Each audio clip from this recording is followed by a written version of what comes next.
All right, guys. Guy here with the Trauma Therapist podcast. Several months ago, a few months ago, actually, I wanted to get back into therapy, and I uh,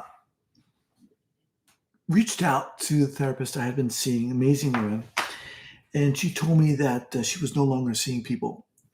She was retiring, but she could recommend a few people, and she did. And I called each of these people.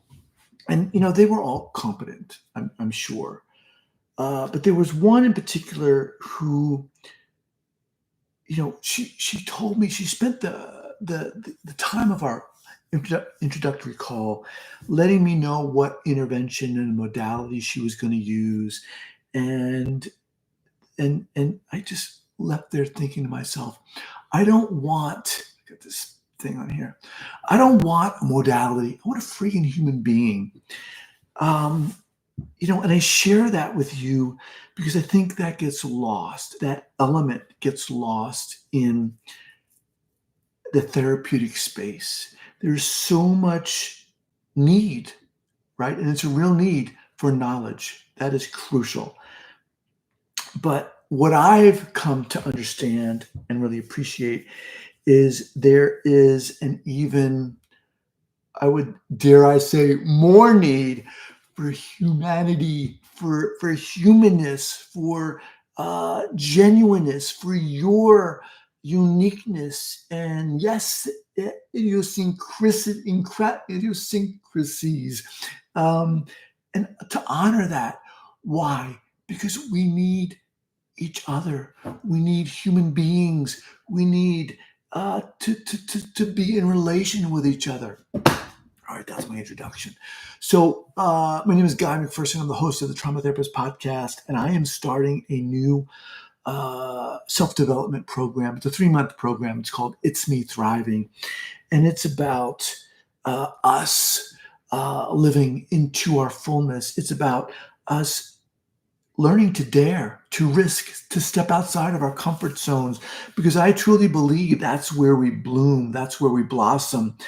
And, we throw around these words like genuineness and authenticity all the time in this space of mental health and mental wellness. But I've come to really appreciate how the hell do you do that? What does that mean? So let me back up a little bit and take a sip here. When I got into graduate school, I was pursuing a doctorate in clinical psychology. And I had been out of school for 18 years. So I was 36 when I started.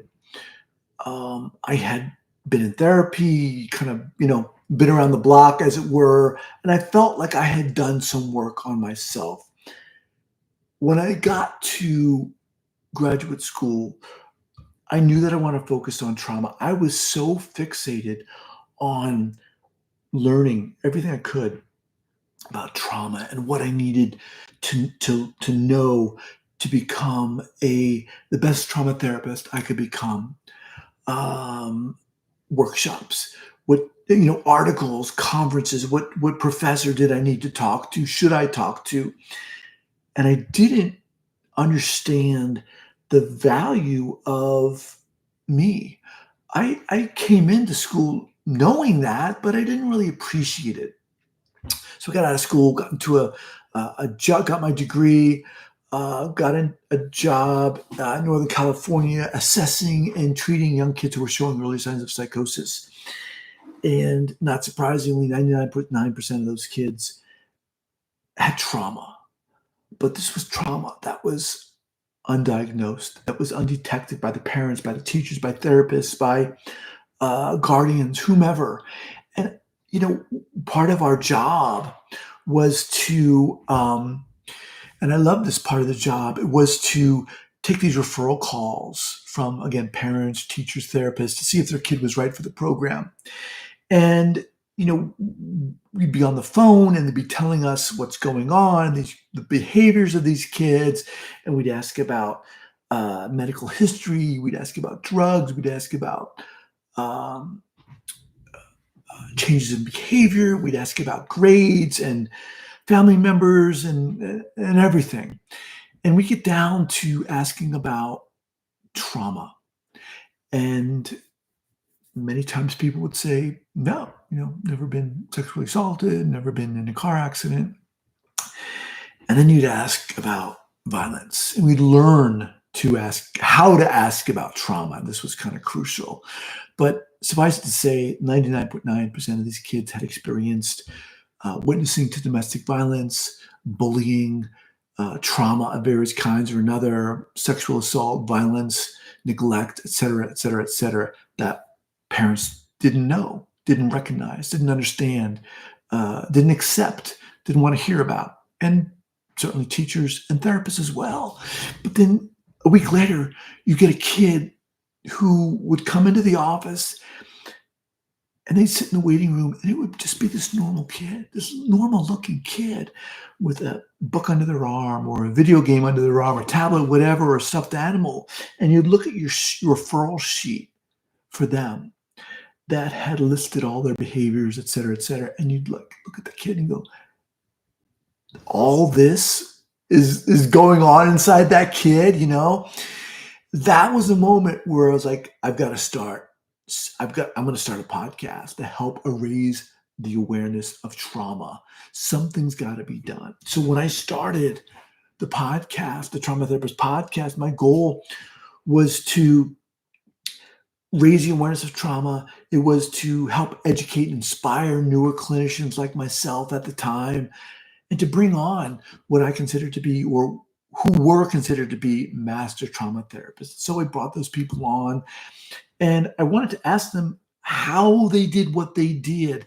And slowly it became obvious to me that what was vital, aside from the neurobiology and the understanding of trauma and what goes on in the brain and so forth, aside from that, in addition to that, was the human beingness of the therapist and how crucial that was, and how when that was ruptured for whatever reason, if the therapist wasn't, so what happened was, one of the questions I would ask my guests was if they could share an early clinical error, and they did.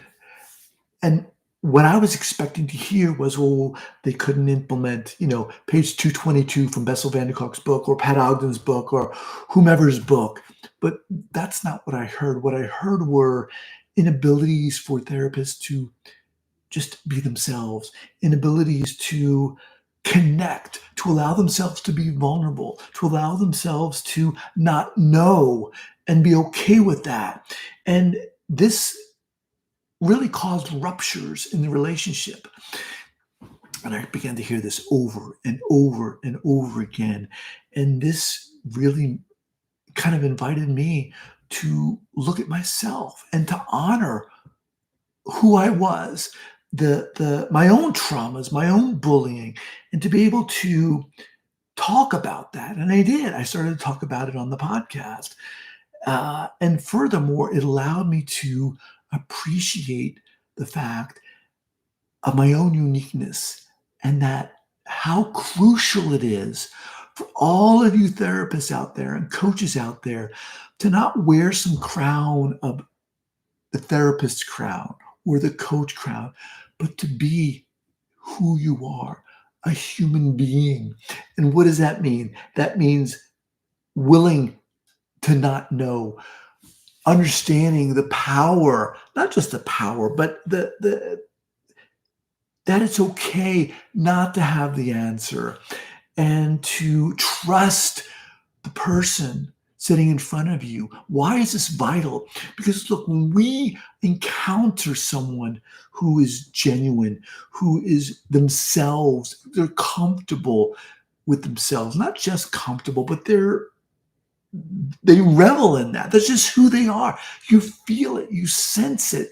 That to me is so inspiring. And it inspired me so much to begin to ask the question, okay, genuineness and what does that mean? How do you become more genuine or more authentic? What does it mean to be yourself? Aren't we just always ourselves? Well, I believe that yes, whatever we're doing, we're ourselves, but that doesn't mean we are our best selves or we're stepping outside of our comfort zones and we're blooming and blossoming and living the best lives we can and being the best version of ourselves that we can. This is really what not only what my podcast is about, but my new program is about. It's me thriving. It's a 3-month program. We're going to meet 2 times a month starting in August. And it's a small group of people who are aligned, who are on fire, and sharing this goal to honor their story and to share their story and to examine and explore the narrative that we each have going on, the loop, right? We each have this loop, this narrative. Sometimes it's positive, many times it is negative. But when you're in a group of people who you feel comfortable with and safe with, sharing that, they're able to see from a perspective that you can't see. And when you have that support and that encouragement, you get so inspired to maybe take the next step and to step outside of your comfort zone and not only to bloom, but to be on fire. So, just a snippet of what it's about. We're going to be starting in August. Again, it's Me Thriving. There'll be a link here in the description, or you can go to itsmethriving.com. But if this sounds like something you're interested, I'd love you to join us and look forward to meeting you. All right. Thanks for checking out this video. Take care.